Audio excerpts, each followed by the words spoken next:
I'm putting it off.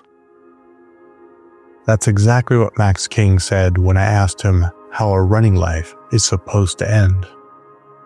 I had expected something more finished.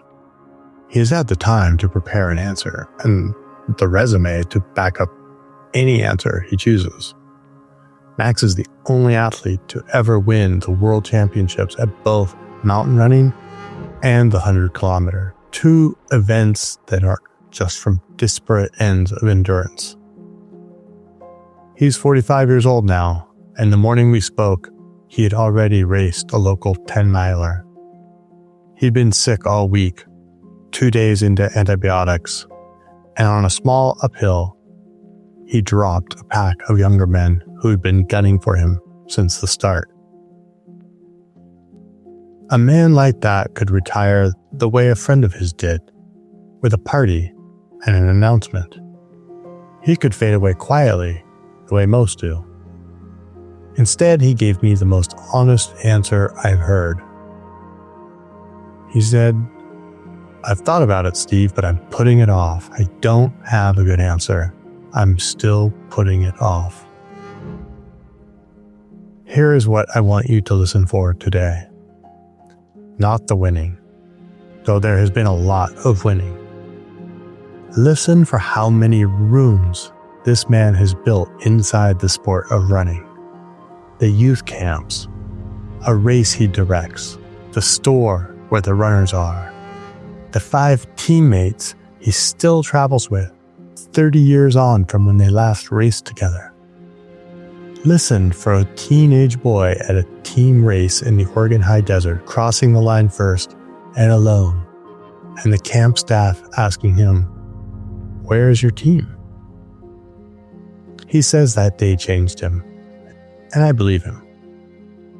This conversation opens our 3rd season of Voice of the Mountains, and we are giving this season to the runners, to the culture of trail running, which I am coming to as an outsider, and to the people who have been inside it long enough to hold real perspective, because the good stuff, as we know, always bubbles up only after the years have done their work. When my body stopped delivering what my identity was built on, I thought I had to choose who I would be next. But Max is doing something different. He is not solving the ending. He is widening the middle until the ending loses its power to define him. So listen for the moment he tells me what he cannot answer, and then ask yourself what you are putting off and whether or not that might be the honest answer for you. My name is Steve House, and this is Voice of the Mountains.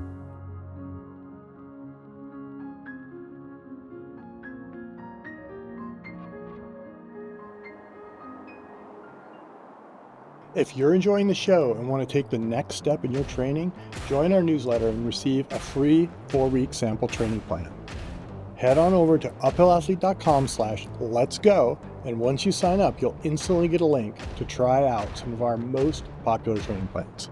It's a great way to get a feel for how we train our athletes for big mountain goals.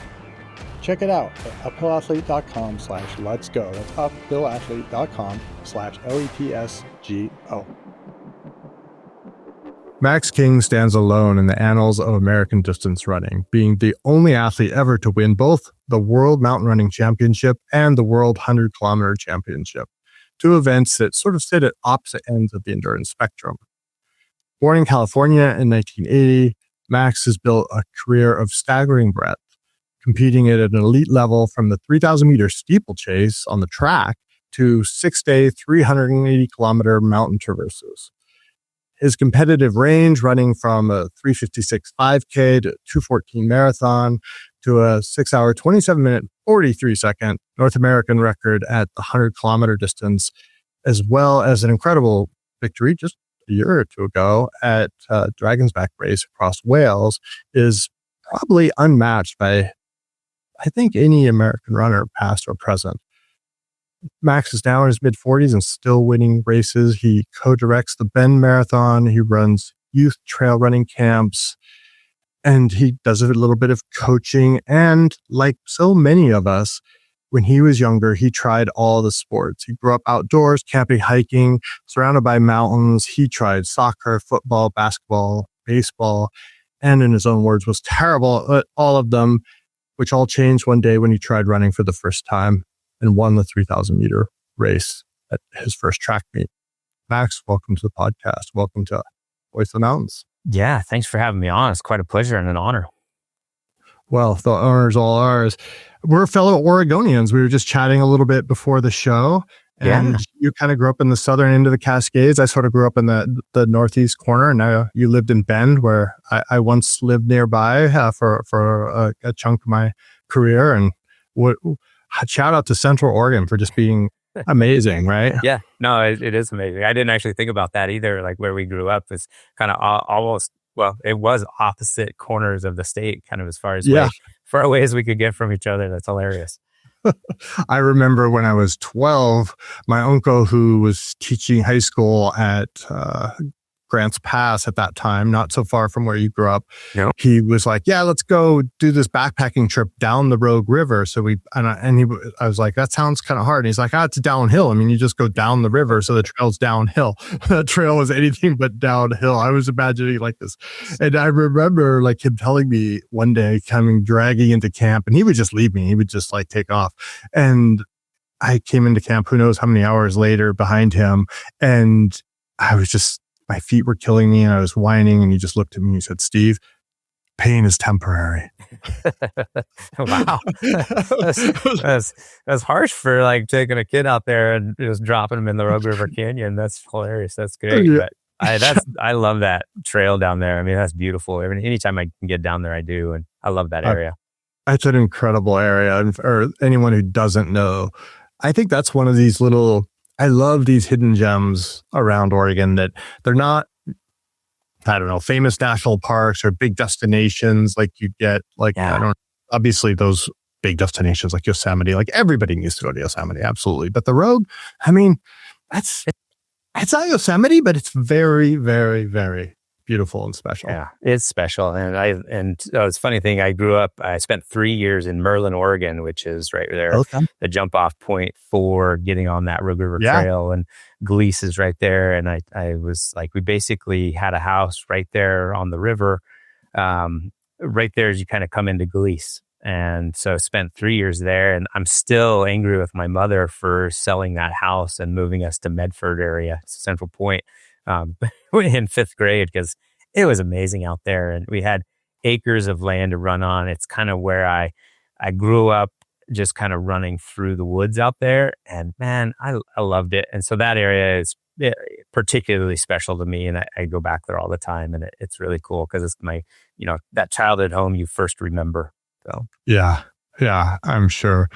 What was that like that first time you ran and felt that? I mean, it sounds to me like maybe we've mythologized. Maybe the story has been told too many times. But was that like a moment where you just like, this is it? Was this just pure talent? Was it, what was that experience like? Well, it's like those couple years, like I was in Grants Pass, that area, Merlin. I was too young. Like it was second through fourth grade, basically, is growing up there. But all I remember from those days is, getting outside, being outside all day long and just running through the woods. Like I don't remember it as far as like, oh, this is great because I'm running. It's just like I spent time out in the woods, and I just liked just being outdoors. And so I like kind of formulated this whole game, basically, of being outside. I'd play Army. I'd build forts, I'd play Army, I'd hide from cars as they drove down the road. It was kind of this, perfect, like, just what kids, I feel like, need to do. Like, it's like they don't. I mean, but it was perfect for me in how I was brought up in those years. And then we moved into the suburbs, into Central Point in fifth grade. And it wasn't, it was sixth grade or so when I started running the PE mile, and, I'd run the mile, do great, and look back, and there was the rest of my class. And that was, in seventh grade, I got into, like, that was the first year we could run track. And I knew I was going to run track because I'd been doing, baseball and played basketball and stuff like that. And like you said, I was terrible at it. And so just from that PE mile, I knew, like, oh, as soon as track comes around and I have the opportunity to do that, I'm going to do it. We didn't even have cross country at that point. But once track rolled around, I got into track. And yeah, it was kind of like one of those things of like, oh yeah, this is kind of where I belong. This is what I'm good at. Whether it was like I was doing the shot put for some meets, I was doing the high jump and the long jump in middle school as well. But I ran the 1500 and the 3K as well. And those were my best events. Like, I'd go out, blast around the track and do really well. And so it was kind of like that natural, like, okay, like, this is what I'm good at. Like, I guess this is what I'm going to do. So, and I stuck with that for a long time. Yeah. So that was kind of part of my question. Was it the winning or the feeling that you were good at it, or was it something else? Was it like, what was that sense for you? I mean, not now, like not today, but then, like, what do you think it was back then? Then it was definitely the winning. Like, it was being good at it and winning. And I know that because once I got into high school, that was what I was after. And so training, like, turned a page a little bit. I wasn't running for fun. Like, it wasn't that much fun anymore. I was running by myself in practices, and because I didn't have like the greatest coach. He was a good coach, loved the guy, but he was a sprint coach and didn't really know, like, oh, you guys should hold back a little bit and not go all out every single day. And so that's what I did. I just went out, I ran like our 5-mile course as hard as I possibly could, thinking that was how I was going to get better. And you know as well as anybody, like, you do that every day, and running is not going to be very fun after a while. So that's what it was. It's like, it became that competition because I was good at it and because I wanted to win, rather than just for the love of it. And that's what every time you transition from, whether it's high school to college, and then again from college to real life, it upends all of that sports stuff. And you're like, you kind of reevaluate everything going into that next phase of your life, whether you want to do it, whether it makes sense to continue on doing that just because it's, going into college. It's like, you hope you get a scholarship from the sports you're playing in high school. If that's not the case, you might look at it of like, well, school's going to be really hard. I don't know that I really need to continue doing this thing that, I don't really like all that much. I've just been doing it because I was good at it. And then I'm going into college where now I'm not going to be that good at it. And so I don't know if I need to continue it. So. Yeah. So interesting. It's interesting to hear you say you did so many different events. And I think so many people listening will identify with that. Like me personally, in high school, I ran the 3,000, I ran the 1,500, I ran the third leg of the 4x100 meter dash relay. Not dash, but relay. And I pole vaulted. And my strongest event was actually pole vaulting. Was it? Yeah. Yeah. But I loved all of them, and, drove my coaches crazy, but whatever. Like, I just trained for pole vaulting and ran the other things to score points for the team, or tried to. Right. Yeah. You're so kind of like filling in. Yeah. You're filling in, scoring points for the team. I tried to do pole vault. My coach would not let me do pole vault. He said, Max, you can pole vault practice one day and then you're done.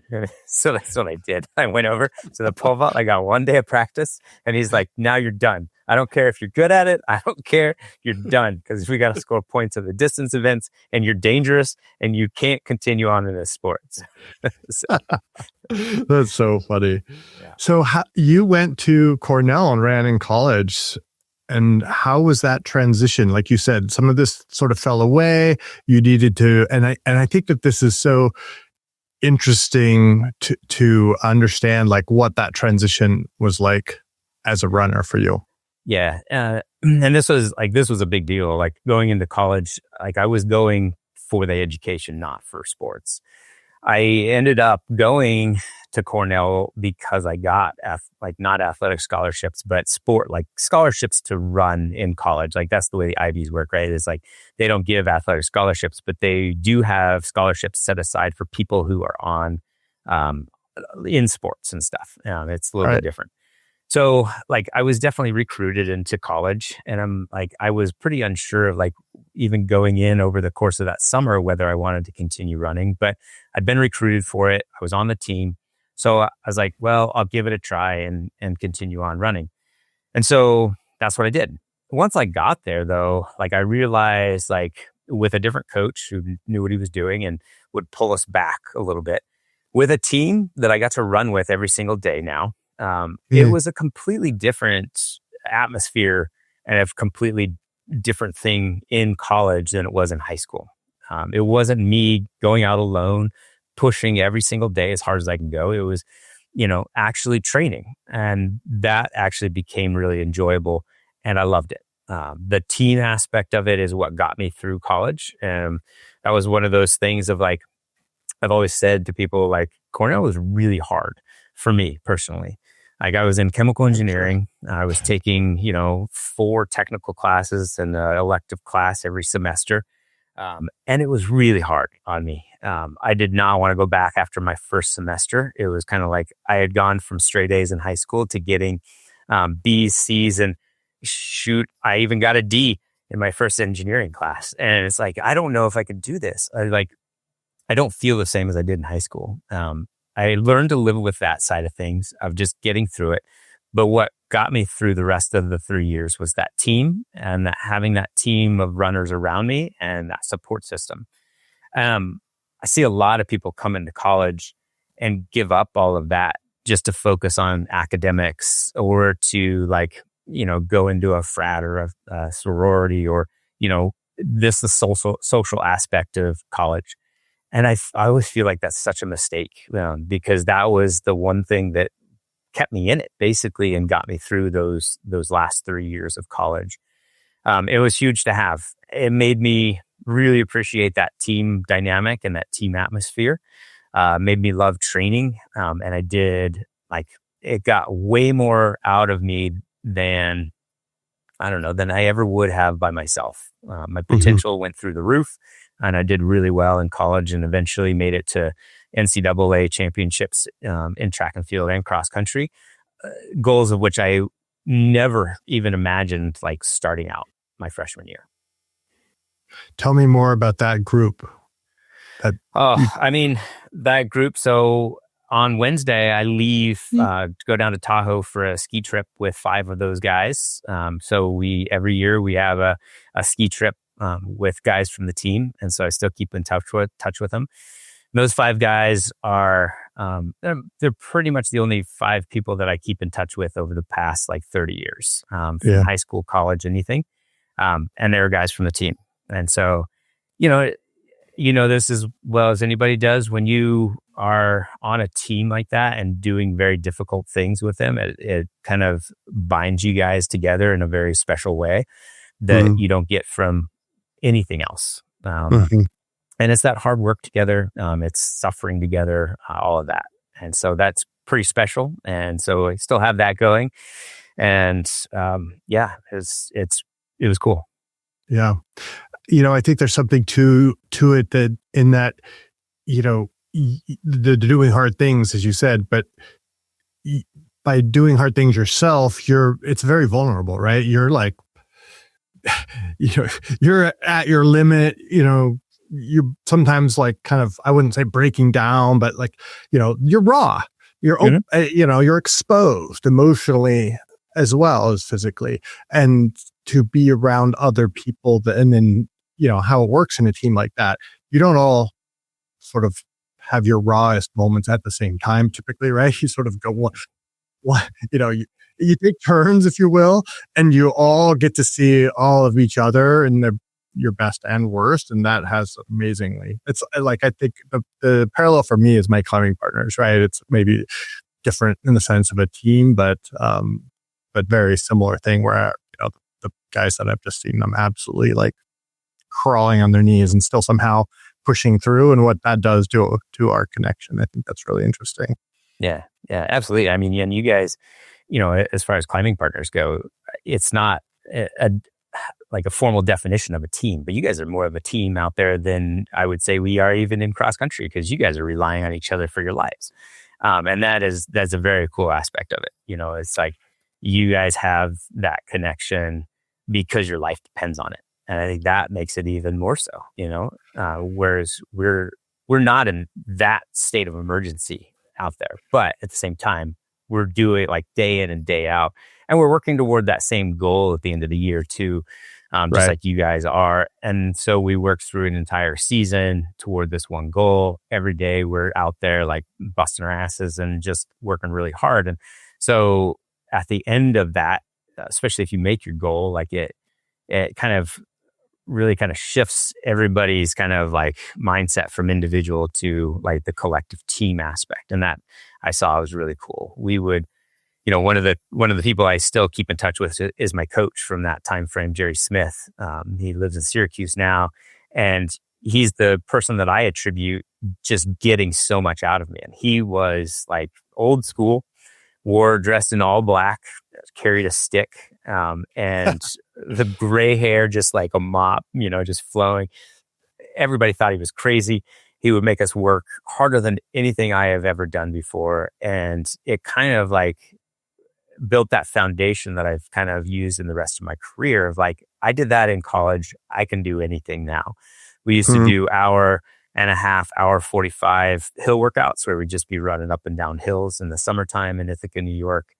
We'd do the hour of power, he called it. And it was basically an hour of long hill repeats of a mile long, as many as you could do in an hour. He'd be so pissed at us after we got back from a meet where we didn't run up to our potential.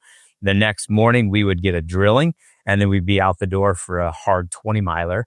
We get back from that 20 miler and he'd be like, nope, you're not done yet. Get on the track. You're going to do a hard 800 now. So it's like Wow. things like that. You put yourselves through, and everybody's in the same boat and everybody's hurting. And we all have to kind of be like, all right, coach said we need to do this. We got to do it. And like, you find out what your body's capable of when you put yourself through that kind of stuff. And it's always capable of more than you thought it was, which is kind of cool. And so I use that as kind of that marker for the rest of my life. It's like, you can always do more than you think you can, which is cool. So Yeah, absolutely. Absolutely. And I mean, there's so many threads to pull on here. One of the things that is really interesting to me about, coming from at this as a climber is the competition aspect, because that's something that I never, like, once I stopped doing once I left high school and stopped doing and even in, I never considered myself as very competitive anyway, but that structures so much of running up to a point, the whole competition. And you mentioned, I wanted to say, you guys as a team, there's the team competition and there's the individual competition, right? So there are both of those components, and I think people focus on oh, he won the race, but the team competition is just as important. So I think that's super interesting. Yeah, just interested in the role of competition and how that. So here I have this thesis, and part of my thesis around mountain sports, and I'm going to call trail running one of those, is that I think that, and one of the things that I want to pull out, and I'm just going to come right out and state my biases here, is that okay. I don't think that competition is always the best tool to use, or always the best way for us to show up in society. Of course, we especially in American culture, we really idolize competition and being the best and being number one, all this stuff. And I think that there's a lot of places in life where that is actually not productive or helpful, or doesn't get us the results we think it's supposed to get us. I think that there's a lot of life where being collaborative and being able to understand different points of view and being able to build things together as a team are far more important skills than trying to get one person to the top of the ladder.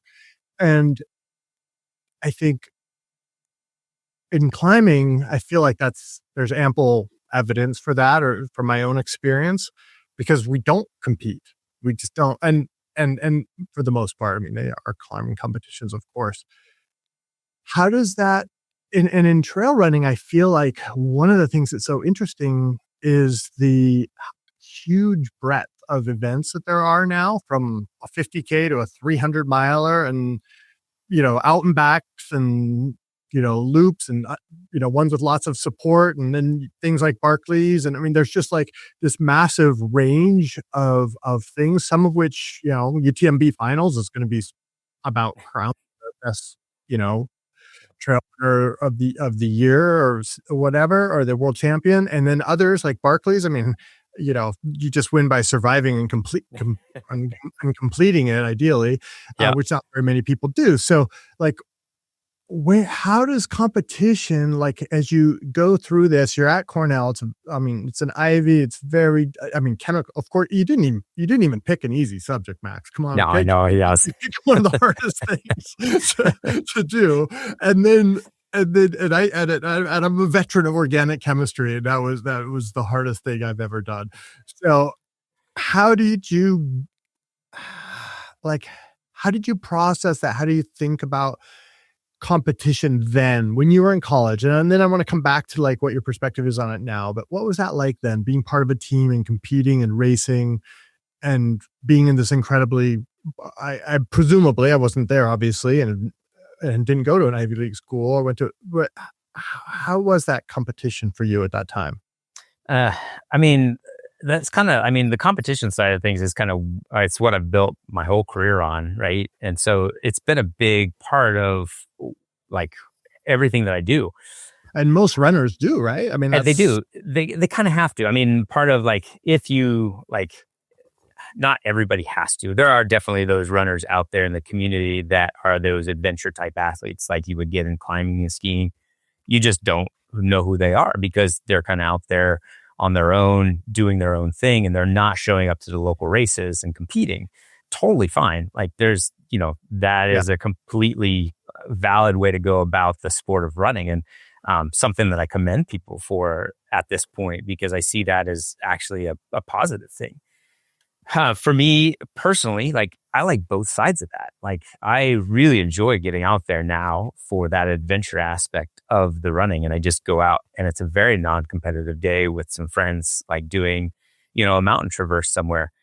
On the other side of that, like I love competing. And I like that competition side of things. I like beating people. I like beating myself.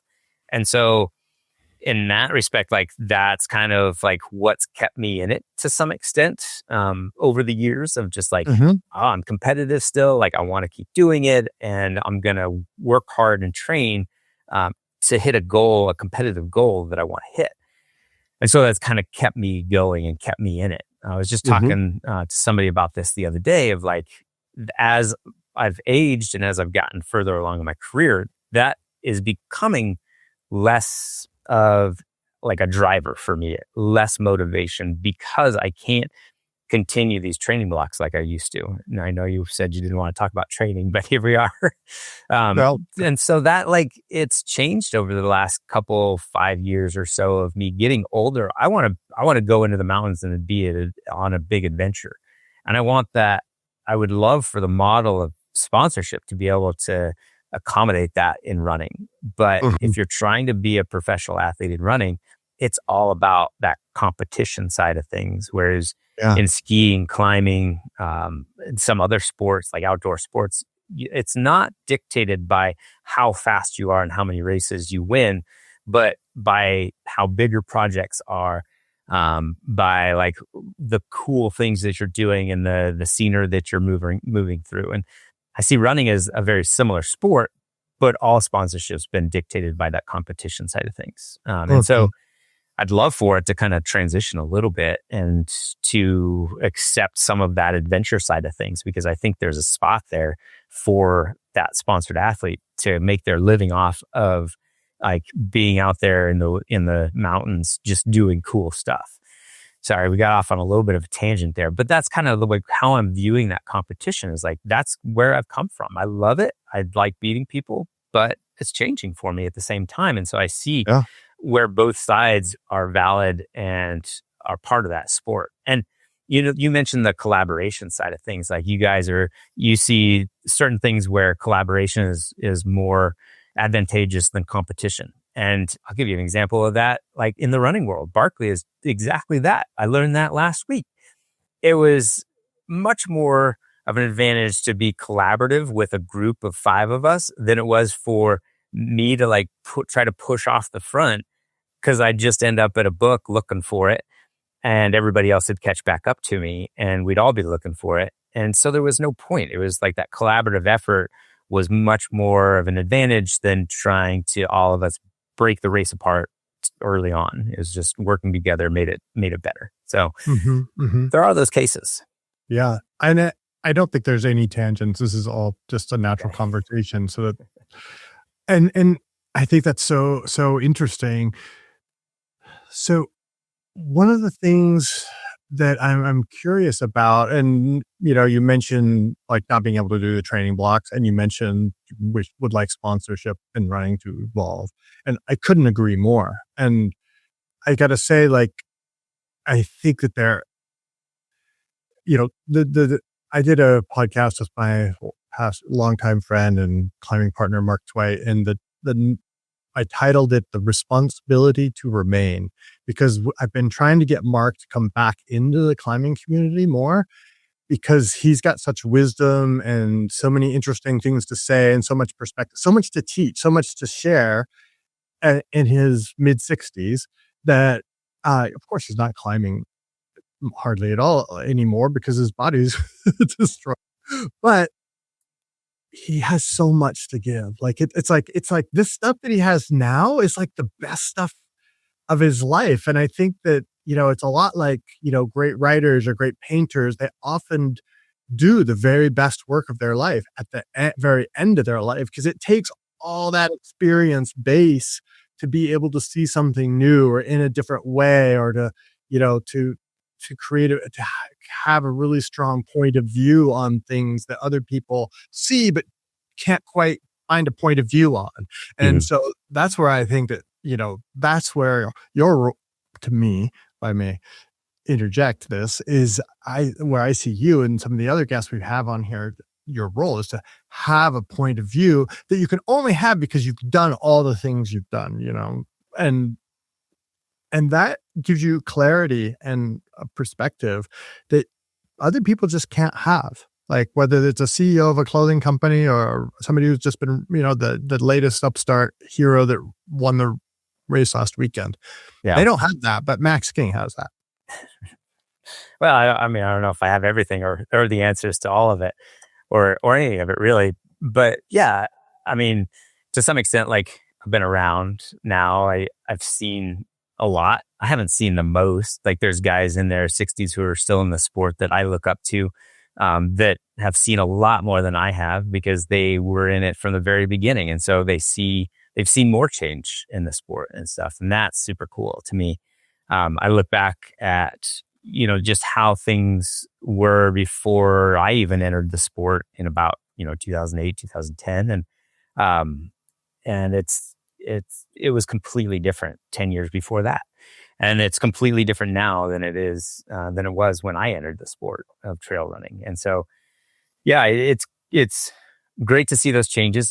It's great to experience all that and feel like I've, been around for a while. And I'm going to be here for a long time, which is, that's my goal. That's why I look at those, 55, 60-year-olds and be like, man, I hope I'm still running at their level when I'm that age. So, yeah, you will be. And 55 is not that far from 45, believe me. I know. Let's try. I just told somebody the other day, man, I'm closer to 50 now than I am to 40. And then my friend goes, yeah, but you know what? You're closer to 60 now than you are to 30. And I'm like, ooh, yeah, you're right. Yeah. This motivation thing that you described is so interesting. And a lot of people, once their best results, let's say, from an abject competitive viewpoint, are past them, their motivation kind of starts to erode. And this also connects back to this kind of idea of aging, I mean, not aging, but like older athletes and sponsorship. Where does that motivation continue to come from for you? You just talked about how much you love to compete and win, and you use those as like goals for your training and all of these things. And now it's less and less likely that you're going to be on the top of the podium in every race you enter. And that's a natural way of things. It's nothing wrong with that. We all accept that. And where does that continued motivation come from? Or it sounds like it's almost even increasing and sharpening. Yeah, I mean, I won't sugarcoat it. Like, I don't want to get slower, It's like, I don't like the fact that I am getting slower, and I've started to see that. I still go into every race that I enter being like, yeah, I'm going to win. I could beat those guys.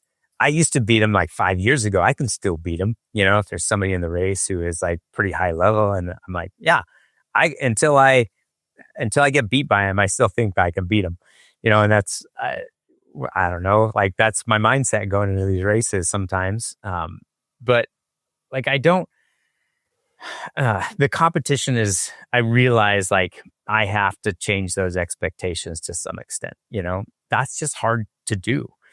And so I'm trying to like draw that out as long as I possibly can by training, like still training hard. And I don't know, for whatever reason, like I'm not having a hard time still training. I'm having a hard time, like I mentioned, like with those, like having the motivation to get through those full training blocks. And that gets harder because I think my body, it is seeing some changes. It is breaking down a little bit. I don't recover as fast as I used to. I still feel like I can run as fast as I used to. And so I still do in short, bursts of like a couple weeks or so. But to be able to carry that out for weeks at a time or months at a time, I can't really do that anymore. So that's where I feel like I'm slowing down a little bit. I just can't keep that intensity up as high as I ever have been. And so while I can pop up there for a little bit, I got to come back down. And so I'm trying to like just draw that out of my speed out as long as I possibly can. And in doing so, like I'm still like, I feel like I can still compete with some of those guys. Can I still compete and run like UTMB and expect to be in the top 5? No, I can't do that anymore. I've realized that, and like those expectations are kind of gone.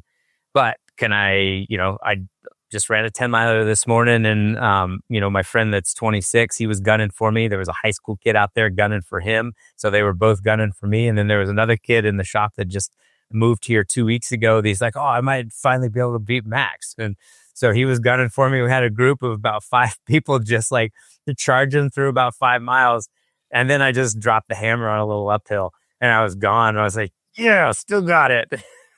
Nice. So I felt great about that. Yeah. Especially after the Giardia I've had all week. That's been a rough week. So, Oof. yeah. That's a bad way to cut weight.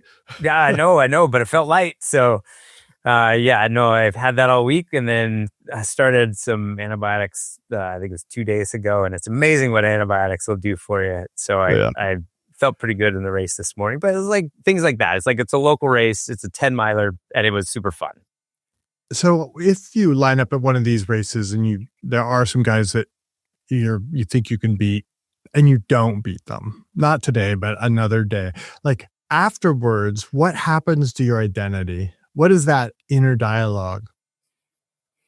I mean, that's a hard, like, yeah, I'll be honest, just like what it would I sound know. like. I'm trying to like figure out like, how do I actually feel?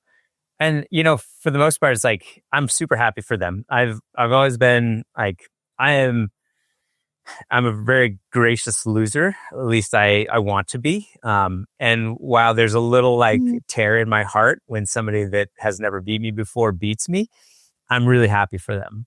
One, it either means that I'm getting slower or they're getting better. And either way, like whatever, that's cool.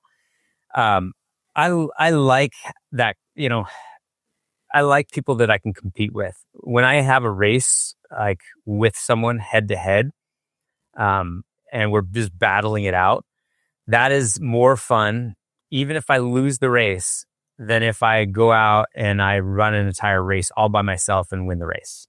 I will take that, like competing with somebody head to head.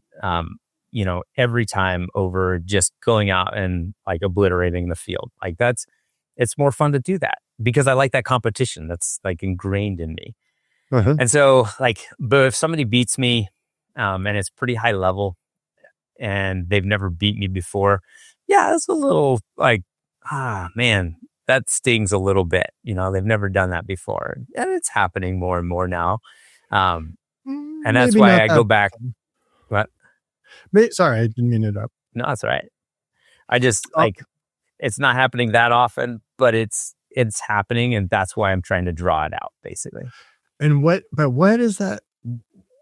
What is that little voice on your shoulder saying to like your identity? This is what I'm trying to get at. Like our identities, your identity as a runner, my identity as a climber, like it's so much of who we are for so long. And at a certain point, like for me, I'll admit, like, and it was also more than 10 years ago, it was like 15 years ago when I started to really notice like, oh man, like I'm not the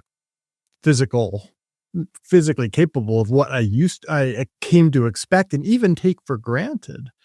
And then like this whole voice, like there's this whole like, who am I now? Like, who do I become from here? Like that was me. Like, and now that me is sort of dissolving. That was how I saw it. Yeah. It wasn't dissolving. It was just shifting. How does that, and you may be very early in this process and I'm just, that's why I'm trying to like poke into and figure out where you're at and what that voice said. Cause you're not alone, right? Like this happens to so many, this happens to everyone at some point. Yeah. And some people it happens very early, some people very, very late. There's lots of ways this can go. And our audience is generally not at a, like, let's call it elite athlete audience. They're an audience that has jobs and families and also loves trail running or mountaineering or climbing or whatever.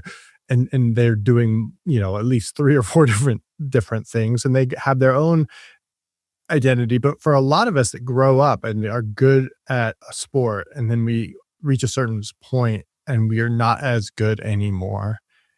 I mean, nobody notices more than we do, right? Right. Yeah, that's true. Yeah. And I guess that's the point, right? Is nobody notices it more than we do because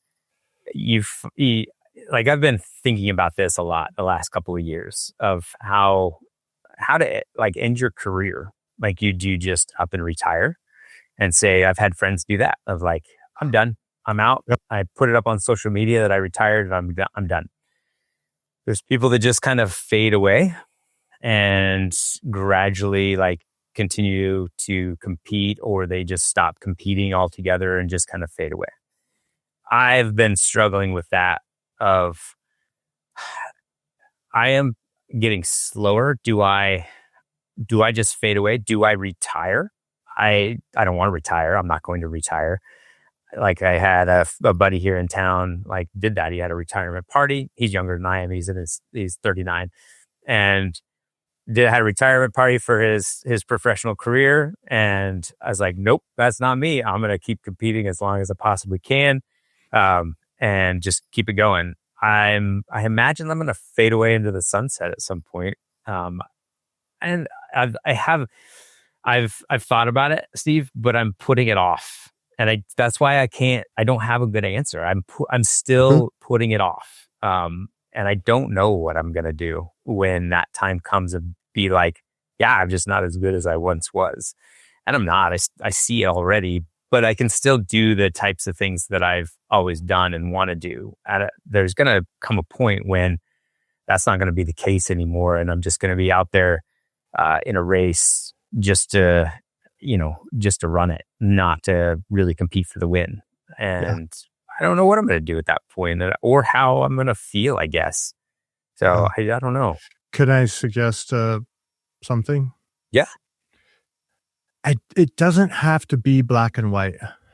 And I think that's feels like where you're at. And I think I also felt this pressure, like, oh, I have to decide now. Am I this or am I that? Actually, people were just fine if I would have continued to be both. Like I became a father and I started writing more books and, coaching, and then Uphill Athlete grew into a thing and I started operating that. And And people were just fine if I did that and the other thing. And they Yeah. didn't really care. Like Right. they were just happy that I was happy. Does that make Yeah. sense? Yeah. And I think that could be okay. I think we put so much pressure on ourselves, and I can only imagine that in the competitive aspect of running makes that so much harder, because there is sort of there's a podium and there's first, second, third. Right. Yeah. It almost like that side of things is a little more black and white. You're either on the podium or not. Right. Yeah. But at the same time, like, and that's why I mentioned the moving toward being more of an adventure athlete, because you can continue that longer. There's no time frames or goals that you're kind of shooting for with that. It's just being out in the mountains and doing what you love to do. And that side of things doesn't pay as well. You're not going to be a full sponsored athlete. But that's also why, like, over the past 10 years, I've started to diversify. Because at some point, like even in my early, like 35-ish, right? I'm starting to see, like, I'm 35, like I should be over my career, but I'm not. I'm having the best years of my career. But at some point, this is going to end. I need to do something else. So that's when I started with my running camps, like just to diversify a little bit. I'm going to move into something else and make it so that I'm, like doing something else for the sport rather than just competing. I want to give back to the sport in some way. So I started doing youth camps. And then I took over the Bend Marathon. And that was another like avenue of like, okay, I need to provide for the family. I need to, pull my weight, and I can't just rely on athletic sponsorship, because honestly, that's not going to work for trail running anyway. So I need to diversify like just my income stream too. So I have the Bend Marathon. I have the just camps. reality. Yep. It's reality. Right. And I work at a running store. It's like I have 7 different jobs. Yeah. They all revolve around outdoor sports and running. But I'm diversified in my portfolio, if you will, if you want to sound like I don't know, like hedge fund manager. Yeah. But it's the practical side of me. I'm not like all in on one thing or another. It's like I'm hedging, and I'm very risk averse. And so even when I started this career path, I went from chemical engineering. I did that for 8 years. And then I was like, I kind of want to try this career path of being a professional athlete. I want to see what I can do.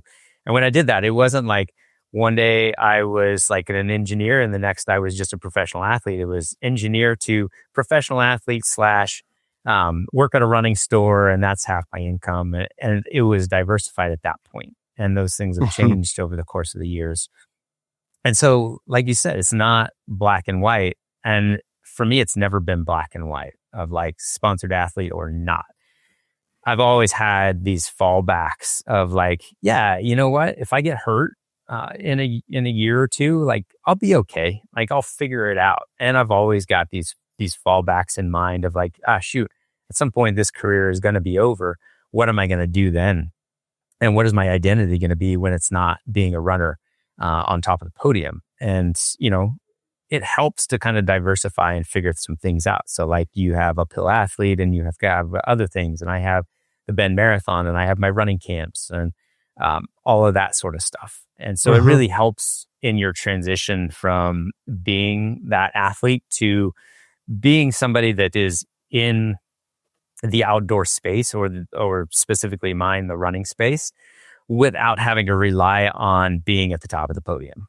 Because you're not always going to be. There's always going to be somebody faster than you, and it's going to beat you. So yeah. I think that's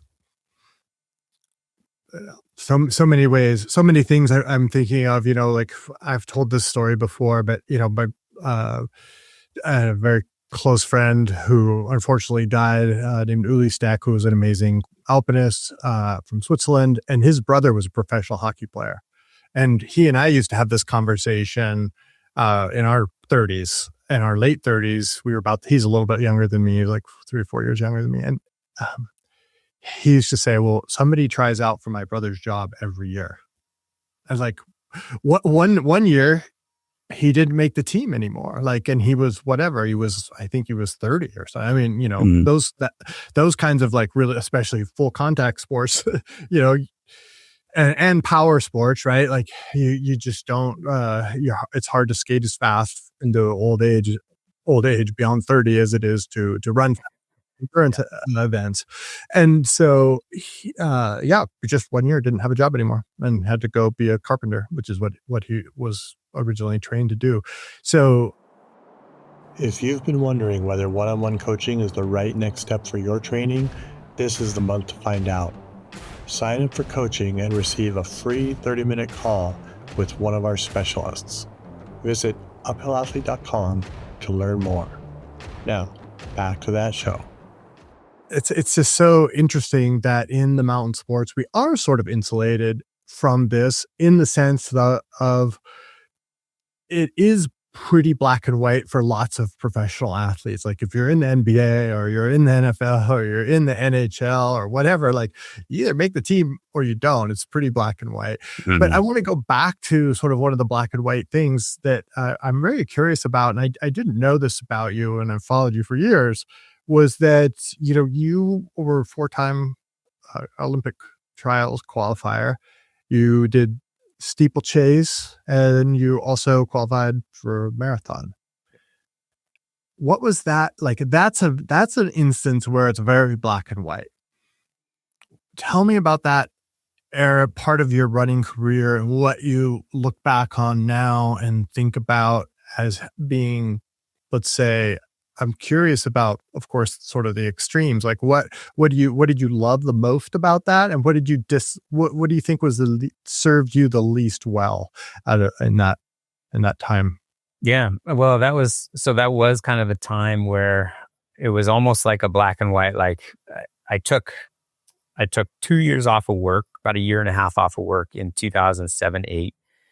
Moved just myself over to Eugene to run with the Oregon Track Club, just specifically with the goal of the Olympic trials at the end of 2008 or middle of 2008.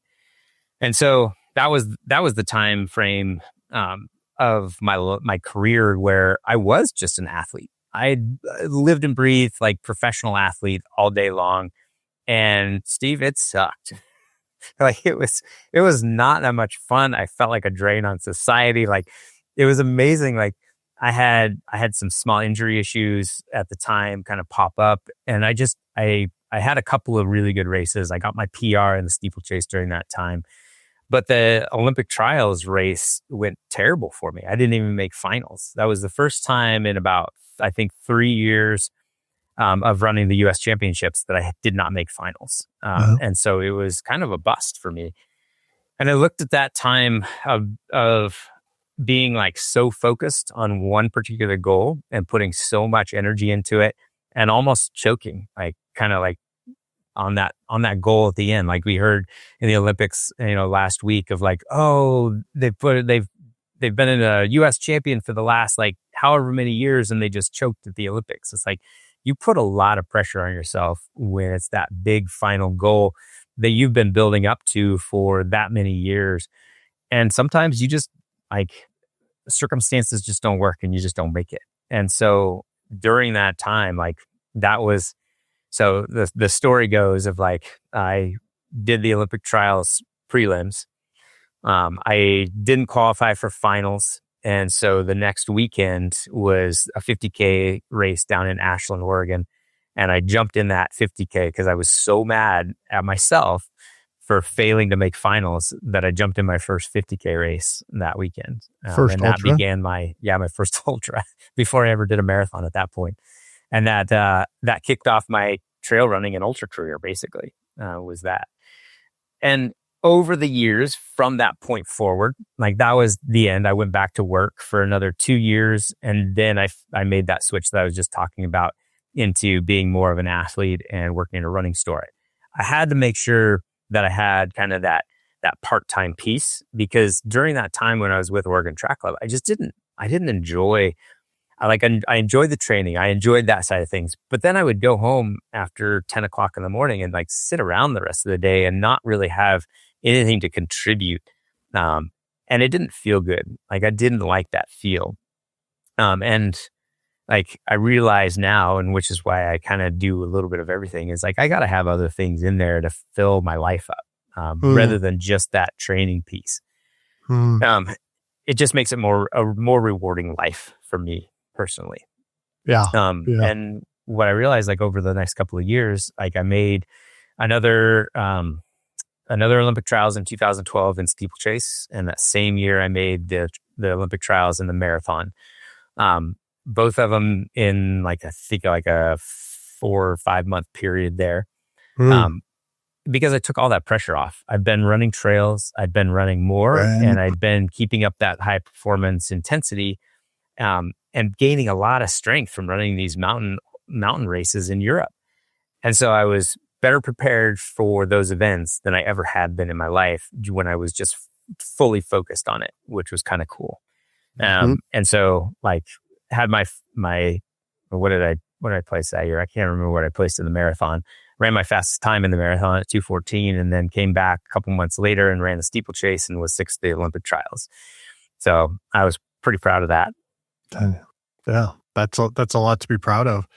I think do you think when you look back at that first steeplechase, was there something in you that sort of self-sabotaged that?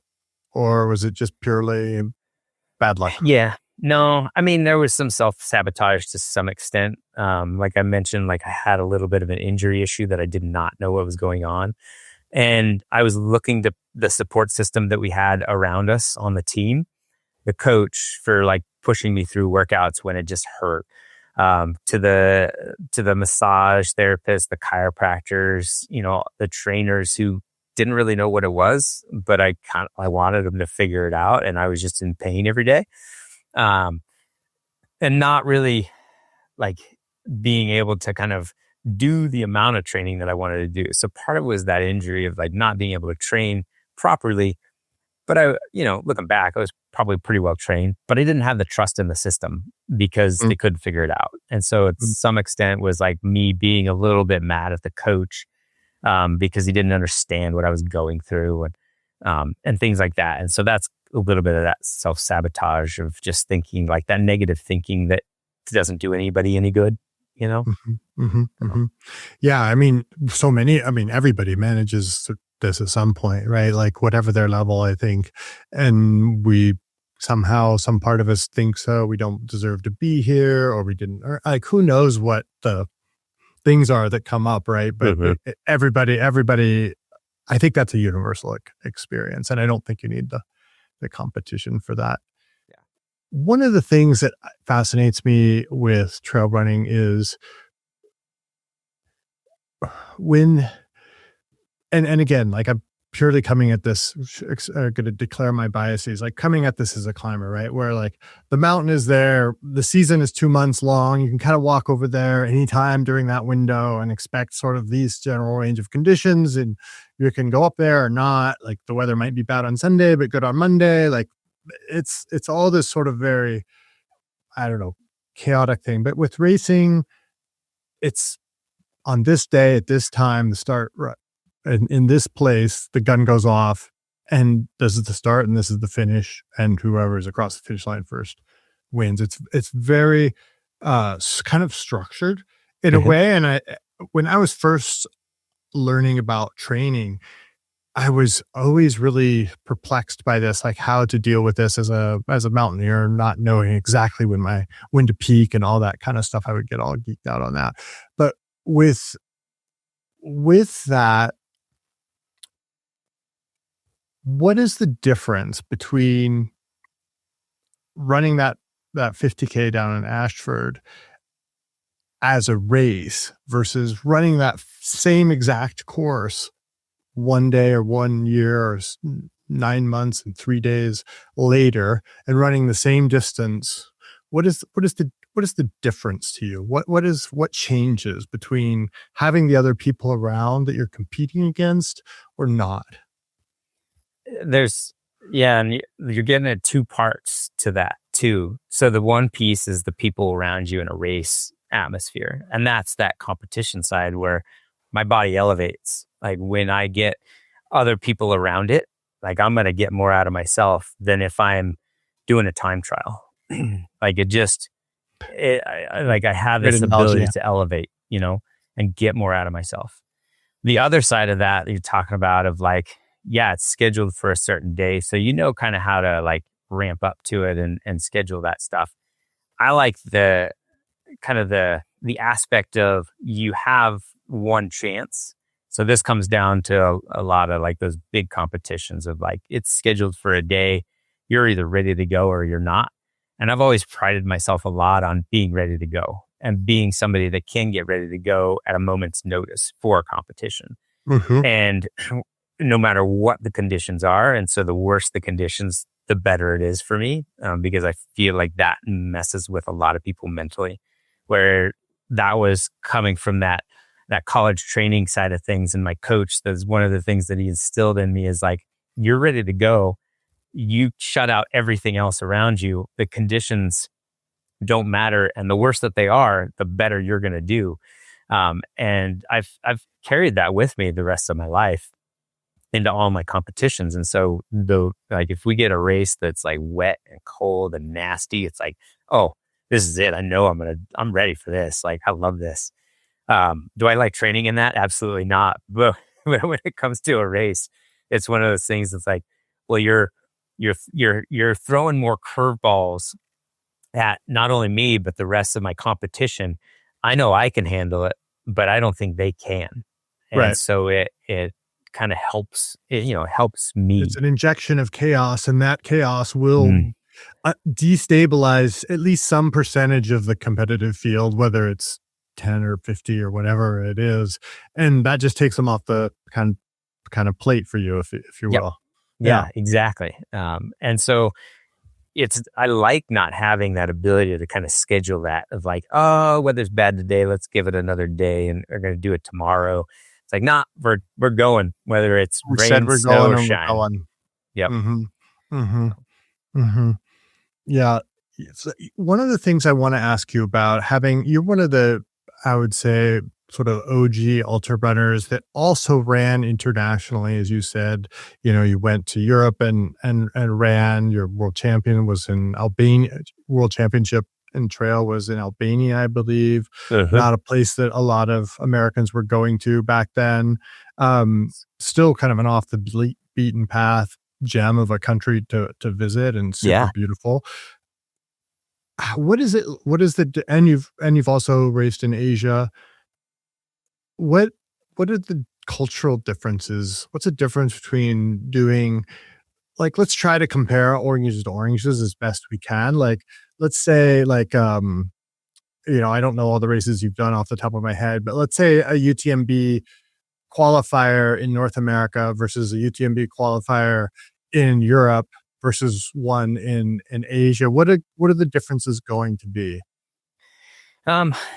Yeah. And, there are differences. They're not as big as you would expect, I guess. So you've got the cultural differences of what kind of surrounds the race. Like, you're going to see certain things like this last race I did in Asia, in China a couple weeks ago, was one of the biggest trail races I have ever done. So it felt like a road race, like a big city road race. Like, we go in for packet pickup, and it's booths lining an entire stadium, lights and like disco lights going, and there's a stage with dancers, and I mean, it was a full on production. I've never really seen that other than maybe at like the biggest trail races like UTMB in Europe. There's nothing like that in the US. We just do not have that. Broken Arrow is probably one of our biggest trail races, and it's got the expo and vendors and stuff that has that volume, but it does not have that intensity to it. So that was really interesting. Out on course, you know what? Like, trail runners around the world, it's amazing, but they're kind of trail runners, and they're for the most part very, very courteous. Once in a while, like, and you've got a spectrum of people no matter where you're at. In France, you'll be coming up behind people on the trail, and you'll say "Beast, beast," and half of them move and half of them don't. And come up to half of it, do that same thing in the US, and half of them move and half of them don't. In China, it's the same way. So there's in those respects, it's like, it feels like, you could generalize some custom differences, but for the most part, it's like you're out there on the trails, and trail runners are kind of trail runners, and they're pretty courteous and pretty chill and nice. Like you do have, what I would say is like in the US for the most part, trail runners are probably a little more just chill at the competition side of things than they are in Europe. In Europe, trail running is a big deal. Like they're competitive over there, and there's some guys at the front who are really fast, and there's some guys in the middle who are not very fast but think they're really fast. And so like they go out, like they're elite runners, and they get in front of the field, and then they can't hold it, and then they start slowing down, but they're like, no, nobody's passing me, and then it just makes it difficult for like the people coming up behind them. You get like that uber competitive person, that group of people. And I would say there's probably a little bigger group of that in Europe. China, I can't say like in Asia that I've raced enough to know. But I mean, it felt that race was pretty similar to anything else. Bigger races that I'd run in the US and stuff like that. So yeah, I don't know. There's not a lot to like poke at it in there, I guess. Well, that's interesting. And I would say the same thing about climbers. They're climbers are climbers. Kind of doesn't, I've climbed in Japan, I've climbed in China, I've climbed in Nepal, I've climbed in France, and climbers are climbers. Yeah. Like in any group of people, you can have ones that you maybe get on really well with, and you could have ones that you don't really like to hang out with. Yeah. That's okay. Like it's, I think that's true. But the overarching culture is super inclusive and friendly, though, right? I mean, that's what I love about trail running, as opposed to other sports. And this is something that I was trying to pull out, particularly from you, because you have such an incredible and strong racing background, and as you've talked about, like you love to compete. And in trail running, and particularly maybe as an American, even though I'm living in Europe, I most of my friends are still in the States, and I hear them talking about going to these races and just how incredibly collaborative it is. And, the whole being out there with your pacer, and people go, like crewing is this whole subculture, and, there's people who are really good at it. And how does that, like, I'm trying to have that fit the fact that people are also super competitive. Mm-hmm. Is it the people in the top 10 are super competitive and everybody else knows they're just kind of racing for, to finish or to do a PR or to finish their first 200 or whatever? Or like, what is that piece that I'm not seeing, that I don't understand as sort of an outsider? I mean, you've definitely got those two like groups, those two populations of people who you've got the really competitive people, and you've also got the ones who are out there to finish, right? Mm-hmm. And the finish group is ranges from anywhere from like, top 20% of the field all the way to the back. And the competitive like side of that population is from the very front of the field to probably 50% of the way back. It could vary a little bit there, but you get some crossover in there.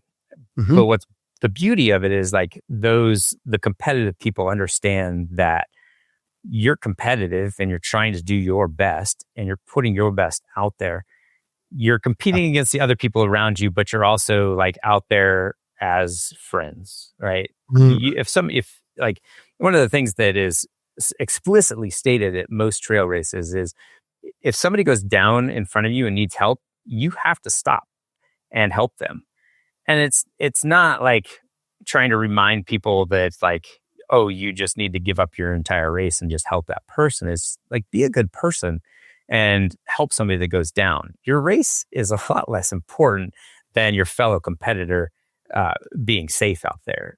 And I think everybody gets that. Maybe there's a few people out there that don't, and I've certainly seen those folks, but it's pretty few and far between, and it doesn't happen very often. I think people understand that we're out there to enjoy like the nature around us, whether we're competing or not.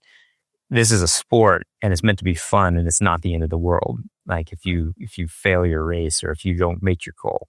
Yeah. I lived in Southwest Colorado for 10 years, and a bunch of summers when Hard Rock came around, I would just go watch and like go to some of the different checkpoints and just like, catch the vibe and go up and watch some of the finishers. And I was always so impressed. One year I went up and it was like the race had been won like a long time ago. And at first we had to go to Silverton for some kind of other reason, but there was people still finishing and the cutoff time hadn't been reached. And I was just so impressed. There was like a bunch of the top tier folks sitting there at the finish line, kind of waiting for the people to come in and congratulating them and getting up and running with them the last few hundred yards. And I was just like, wow, this is really like, I didn't expect that. I thought that was super, super cool that, these people who they've been done they'd already like had a shower and a burger and a nap. And, then they came back out to the finish line and hung out and helped people finish. And I thought that was a really great demonstration of the spirit. Yeah. And that side of things, like that is almost pretty unique to our sport. And that actually happened. That culture was ingrained in it a long time ago. A lot of times, like guys like Scott Jurek and stuff back in the day when they were winning ultras and they would finish and then, they might like grab a bite to eat and stuff like that, but then come back to the finish line to cheer on the other runners coming in. And so that's been ingrained in the sport of trail running for a very long time that we don't really see in other sports very often, even in like road running and stuff like that. It doesn't happen the same as what it does in trail running. So we try to keep that spirit alive. I feel like too, we want to encourage people to come back out and cheer on their other runners and be there for kind of everybody in the field and have it be a collaborative effort. Yeah. And stay tuned for the Scott Jurek episode that will be coming up. I haven't recorded with him yet, but we're working on it. And one of the things, like, I got to say, like a Mission Time when I was in my kind of elite climbing phase, and I would look down at people doing the normal route. And I feel kind of bad about it now. I was a jerk, right? Like I was arrogant, and I just thought like, you guys are kind of worthless. You're not doing anything interesting. Like, and at the same time, for a lot of those years, I was working as a mountain guide, and I was guiding a lot of those people. Like, who just wanted to climb the normal route on Denali, and then I would kind of have to switch into elitist mode to go like climb a hard route. And I always kind of struggled with that, and I felt like when I saw that at the Hard Rock, I was like, oh, okay. It's like again, this sort of black and white versus shades of gray. I don't have to just be one or the other. I can occupy all of the space. I can be like, really good at this thing, and I can be really happy for people that are, as you said, like doing their best to achieve something that's really difficult for them. Yeah. And that's the point, right? Yeah, exactly. And that was a lesson that I learned a long time ago. Back in high school, I went to a running camp I work at now. It's called Steens Mountain Running Camp, out in Southwest Oregon or Southeast Oregon. Steens Mountain's another like absolute incredible place. Yep. And I went to a running camp down there, and one of the things that they do during the week is what's called Cross Canyon, and it's a 5K race across canyon. Literal canyon, no trails, no roads, no paths, all just through sagebrush, through aspen groves, and all cross country. And you do it with a team, and the team is your 20-person tent that you're roomed with for the entire week. And you all have to stay together, and you have to finish together, holding hands. And so the year I was there, I was kind of a cocky sophomore, and I was, thought I was pretty good, and unless I thought I was pretty good, then I just wanted to make sure that I wasn't like holding anybody back. And so I took off and I just made it as fast as I could. Because what I figured was like, I'll just worry about myself. I'm an individual. I'm just going to get to the finish line as fast as I possibly can and make sure that nobody else is waiting on me. And so that's what I did. And I learned a pretty valuable lesson that day, because the rest of the camp counselors and the camp staff was all yelling at me when I got to the finish line. Where is your team? You're supposed to stay together. Like, what are you doing? And I had to wait for the rest of my tent to come in, and then we all finished.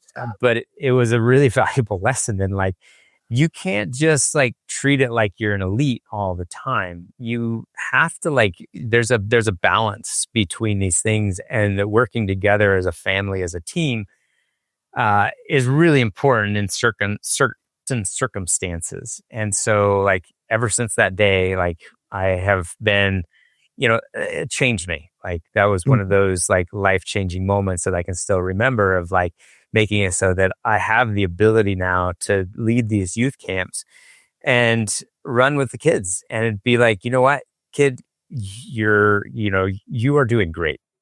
Just keep moving. This is not what you're trained for. This is something that's extremely hard for you. And I see that you're struggling and you're doing the best you can. You just keep moving, man. Like we don't have to go any faster. You don't have to make it more difficult. Here, I can help you do this. Like, let's just get through this together. And it takes that elite side of things, that you're talking about off of there when you have other people involved, and you find some empathy and compassion for other people doing these very difficult things. And you can put yourself in their shoes a little bit better, and realize like what they're doing on a normal route, where for you, it was something that was easy. For them, it's something that's really, really hard and very difficult. And so you have to be able to balance those things. Yeah.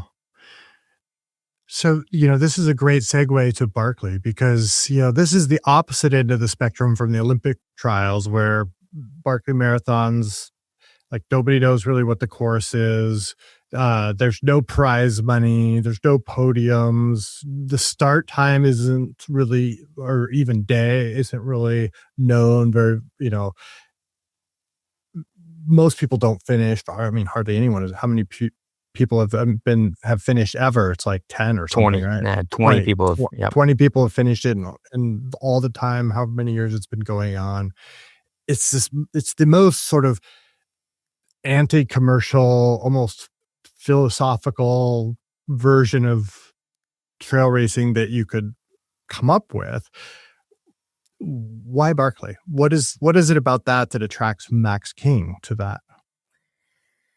That's a good question. It's gonna sound it's gonna sound a little self-serving, but it's kind of that mythical draw of that race, of like, it's like the pinnacle. It's a little bit of that pinnacle of our sport, where it's something that I just have to try. Yeah. And I know, like, aside from the hype and everything of like UTMB or Western States, it's like this has its own hype, and it's not the media hype. It's the hype within the community. Yeah. And it draws you in, and like things like with some hype that from the community that is genuine and authentic is going to be a much bigger draw for me than like the media draw for things like UTMB. That I could almost care less about. But the community draw for the Barkley, like, and the fact that it's one of those things that's like not possible, like. Those two combined, and the history behind it, and the ideas behind it, and all of that is kind of what draws me in. But a lot of it is that draw from the community, that mythical status of the Barkley from that community that I am involved with. And it's so cool. It's like, it's at this point, after doing it, it's like a race that I feel like I'm probably never going to finish, but it's like the further I get away from it, now we're at like 2 weeks, I'm kind of like, yeah, man, I feel like I could do a fun run, and I feel like I need to go back, even though the trauma of it is still there, and I want to give it a little bit longer before I decide. It's the things that draw me in this sport are different for me than they are a lot of times for other people. I get drawn in a lot by tradition, history, by things that are like mythological. like we're Yeah. talking about, Yeah. that are very different, that are kind of unique outliers, things like that, that are just very unique. And so things like Western States, it was the first 100-miler ever. It's the first 100-miler I heard about because I kind of grew up in Sacramento to some extent. Yeah. Dipsy, I'm trying to get into Dipsy this year. It's the oldest trail race in the US. It's a handicapped race that makes no sense. I mean, the handicapping makes total sense, but it's a strange one-off format that is very unique. Mountain Marathon. It's basically the oldest mountain race we have in the United States. One of the hardest races that we have in the United States. One of the ones that has the oldest history, and it's off of a bar bet, and that's the reason the whole thing exists. Like, that's cool. Barkley is no different for me than a lot of those types of races that are unique outliers that are kind of like must-dos in our sport. And so I have a whole bucket list of races that I got to do now, that I'm kind of slowly chipping away at. I think that's part of the great part of aging, I feel like, is I've started to become, for myself, more focused. Is like, oh, there was this thing that I really wanted to do, or this place I really wanted to see. And at this stage of my life, I'm making sure I do those things. Right. Mhm. And, and that applies to a bunch of things outside of climbing, but climbing as well. Like, and I can imagine with, how many, given the sheer number of races you've run, that there's got to be like a little bit of a list in your head. Like, yeah, I've done that. What haven't I done too? Right? What haven't you done? Exactly. Where else? What else is there to experience and to see and to understand and to be a part of? Like, it is there because you show up and engage with these other people who actually show up and engage. Like, if none of you showed up, it wouldn't be a thing. And so participation is important, just as important as the, blowing of the conch shell to start it all off, right? Like, it's like there's got to be people there to take off when that goes off. Yeah, for sure. And I have this whole list of things now that I've got to go experience and do in different parts of the world, but even the Dipsy's not too far away from home. So it's just like these cultures, these running cultures and communities out there that I haven't gotten to experience are the things that I'm checking off that list as I'm getting older. And part of me, like, staying motivated too to like continue to train are these types of races, my bucket list races that I do need to check off. A lot of them are competitive and I still want to do well at them. So I want to continue to train for those. So it gives me that carrot, to and motivation to train, and keep me going a little bit longer. Yeah. Trail running used to have that one, for me at least, defining event, the 100-mile. The first one I heard about was the Wasatch 100, because my first sponsor was Black Diamond, and one of the designers, like Andrew McLean, he either ran it or he won it or something. We were all just like, whoa. I know Andrew. Andrew. And so small world. And it was just, at that time, it was the first time I had heard of anybody running 100 miles. And it took me like a few weeks to like even process the idea of doing that. Right. And now there's all these different formats and distances. And as you said, there's also these incredible, like, kind of historic things like the Mount Marathon, which is like 3 miles, but it's straight up and straight down, and then a mountain and right out of Seward. And then you have, like, even UTMB itself, the distance kind of changes a lot of times because in different years, depending on weather, they may route the course different ways. And so the actual course may be different distances. And so you can't really compare like one year to another year many times and those kinds of things. What does it say about the sport that it refuses to be defined by a single event? Like, why didn't trail running just stick to the 100-miler or the 50K? Like, there are plenty of 50Ks and 100-milers, but like, what does that say about trail running and trail runners?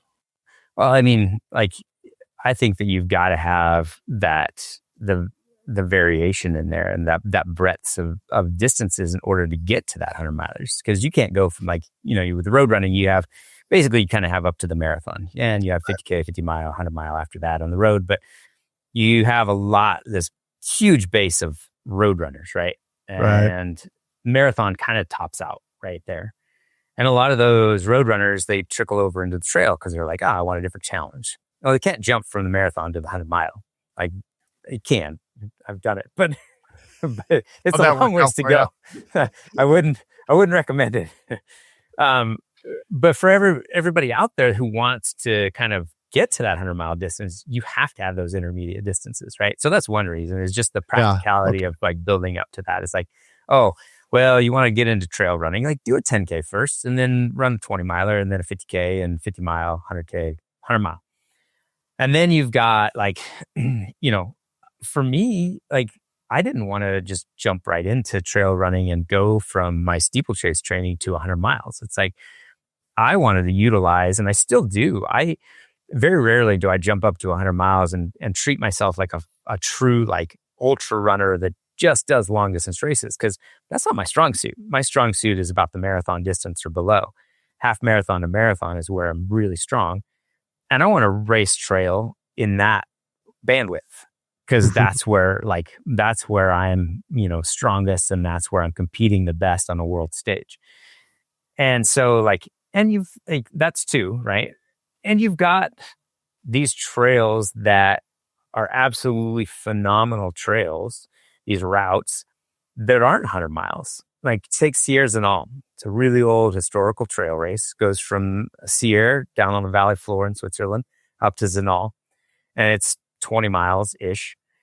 And it's like, that is a classic course because you're going from one city to the next up over this huge ridge line. And it's like, well, that's the distance. Like the course dictates what the distance is. It's not a 100-mile trail. You've got, these two endpoints, and you don't want to like start tacking on a bunch of distance just to make it into 100 miles, because that ruins the entire integrity of the race. And the course is set and dictated by the terrain. So that's another reason. It's like you get all these different distances within trail. It's like you don't have like road running. You've got 5K, 10K, half marathon, marathon, and they're exactly right. The beauty of trail running is you don't have that. They're anywhere from like this race this morning that I did is a 10 miler. Well, it's the Mastodon 10-ish miler. And the ish is officially part of the label because it's not 10 miles, it's 10 miles-ish. So you've got all these different distances, and the course is dictated by the terrain and the trail distance, and you pick the start and end point, and that's your course. And I love that about trail running. It doesn't have to be as structured as road running. It doesn't have to have, all of those guidelines that dictate exactly how far things are. One of the things that drives me nuts the most about people, other runners, being like, they called it a 10-mile course, but it wasn't 10 miles. It's like, because it was on a trail, man. It doesn't matter. Like, you probably cut off a couple corners in there. If you didn't take the tangent on that corner, then it doesn't matter how long it was anyway. And so like, that drives me nuts about people who are like, well, it wasn't a marathon. It was 27 miles. It's like, yep, they called it a 26 miler or a marathon, but you know what? It was on a trail. It doesn't matter. Yeah, I could see that. One of the things that we touched on, I want to dig into a little bit, is kind of this, before we sort of wrap it up, is this idea of sponsorship and of the sport developing and you developing as an athlete. And you recently, or I don't know the timeline exactly, you switched from running for Salomon to running for Kailas. And that's a brand that comes from China that is, obviously there's big upswell in interest and participation in all kinds of mountain sports in China in the last 10 or 20 years. And this is one of these brands that's kind of come out as one of them. They have a big impact, and I see them in climbing here in Europe all the time with their people using their equipment and clothing. And you are the first American athlete, I believe. So walk me through kind of that decision. What did you see in them? What is it like for you to be a sort of a pioneer for them in this American market that they're presumably trying to get into? Probably a lot of American runners don't know about it yet. What does that look like from your point of view? What are you getting from that personally with that challenge? Yeah, that's a good question. Like I had a lot of reasons for switching to Kailas. One of the big ones for me was kind of moving to a company that I felt like was really embodied mountain sports and was really involved in the community and wanted to to really focus on that, because I love that like mountain brands. And so I really wanted to go with a company that had just that heritage behind them and that focus in front of them. And I saw that from Kailas, and it's been an amazing experience so far. And I'm really excited for the partnership because they're really committed to just fostering the sport, not only in China, but other places as well. And so I saw that as a pretty big advantage to going with them. About 2015-ish, they started getting into trail running. So pretty young in trail running on the grand scheme of things, but they're huge in China, right? Yeah, they have a huge market share in China. They've done really, really well. Great shoes, great equipment. Like you said, like climbing equipment is in Europe and stuff like that. They started putting more money into Europe. So they've got some sponsorships in France and Italy now of athletes, but also races. They're selling over there. They're, part of their goal is to move into the American market eventually. And so I think that was kind of I'm their precursor to kind of building their brand in the US. So getting the word out about it, just making it so that it's a little bit more aware. Nobody here knows what it is. Everybody's like, what's Kailas? I've never heard of it.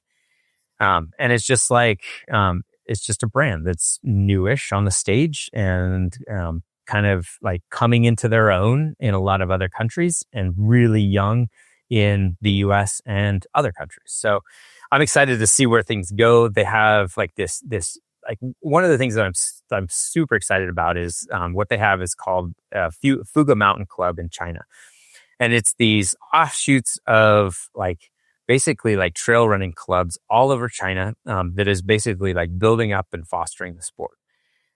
So when they said that, I was like, oh, you guys are putting your money where your mouth is. You're building the sport from the ground up by, basically creating all of these little small clubs and then inviting people to join them. And I thought that was really, really cool. And they have a huge youth contingent over there as well. Part of the reason they went with me is just because of my youth camps and building that component up and getting youth into the sport. They saw as a huge advantage, and they'd love to see more of that as well. So that's what we're trying to do, is just kind of build kind of trail running from the ground up, starting with the youth and just with good product and stuff like that. So. Yeah, and I think it's really smart of them and it gives you an opportunity to really take the wisdom that you've earned from the last, couple decades in the sport and help shape something that's probably have a bigger impact, frankly, there than you would been able to have at Salomon, where it's more, I would guess, more entrenched, right? They've been in that sport for a long time. So that makes a lot of sense. One of the things we didn't talk about or didn't even allude to was you went through a period where you sort of gave up on running. You went and camped up in Lake Tahoe for a couple of months and just sort of thought you might be done with running. You were 22 years old. And, if you could send a message to that 22-year-old version of you up at Lake Tahoe, and correct me if I'm mischaracterizing this, what would you tell your 22-year-old self that was doubting whether or not the running path was something that you really wanted to do? Yeah. I don't know. It's tough. Like, it's tough because it all worked out really well.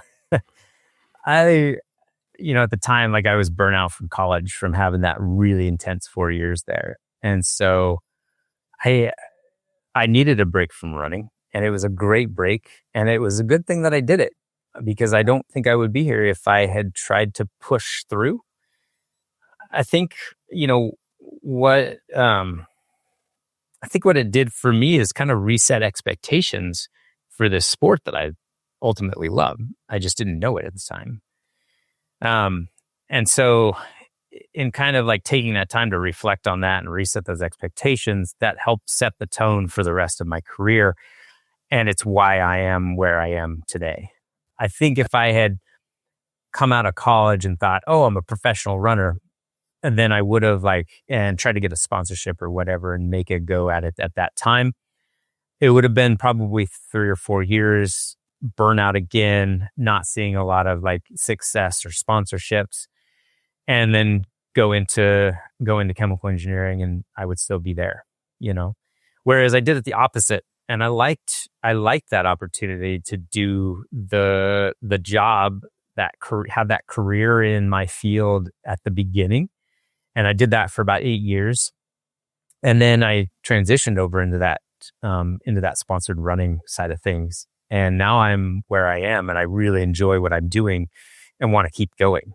And I don't think that would have been the case if I had done anything different. So telling myself to do something different doesn't make a lot of sense. Maybe I would have said, stay the course, do what you want to do, and make sure you're kind of doing what your heart tells you to do.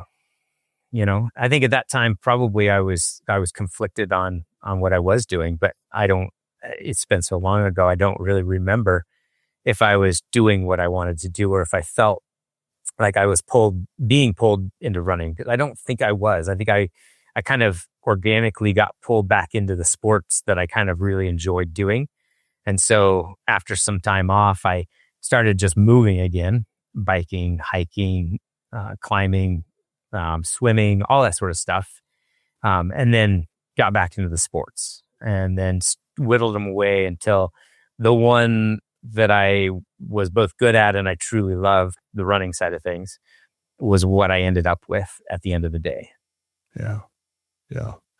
I mean, and it wasn't meant to pose a question of if you would have told yourself to do anything different, and maybe you just would have told yourself to stay in it, and you're on the right path. It's going to work out. Just, it may feel like a dead end or a black hole or a swamp right now, but that's just part of the process, and you got to go through that, and then it's going to all work out. Yeah. How would you like to be remembered in terms of running and your running career? Ooh. Oh man. Everybody with that question comes up with some profound response. And I just don't know if I've got it. It doesn't have to be profound. Sometimes it's just simple. Yeah. But so no pressure. No, that's one of those things what's true for you? I've thought about it, but I don't know that I've ever come up with a true answer that I feel like I want to be remembered as this, as this thing. I guess it's, somebody that did a lot for the sport, that had a good impact on it over the course of everything he did. I don't just want to be remembered for, running great races and, winning the world championships or, whatever. I want to be remembered for the work that I did with the youth more than probably anything. But for giving back to a sport that has given me so much, and being able to have the lifestyle that I so much enjoy. It feels like so much of that work is still in front of you. So what a great place to be. Yeah. I feel like it I am hoping that it is. Yeah, absolutely. I'm sure.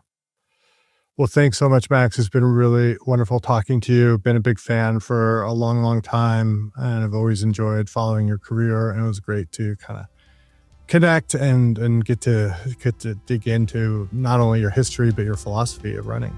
Well, thanks, man. Thanks for having me on. This was a pleasure and great conversation. Thank you.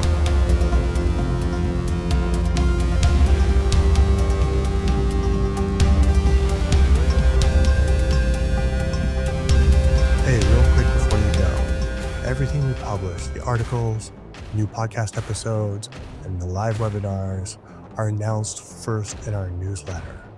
You can elect to receive between 1 and 3 newsletters a month. They're written by myself and the coaching team. And if you want them, sign up at uphillathlete.com. Thanks for listening, and we'll see you in the next one.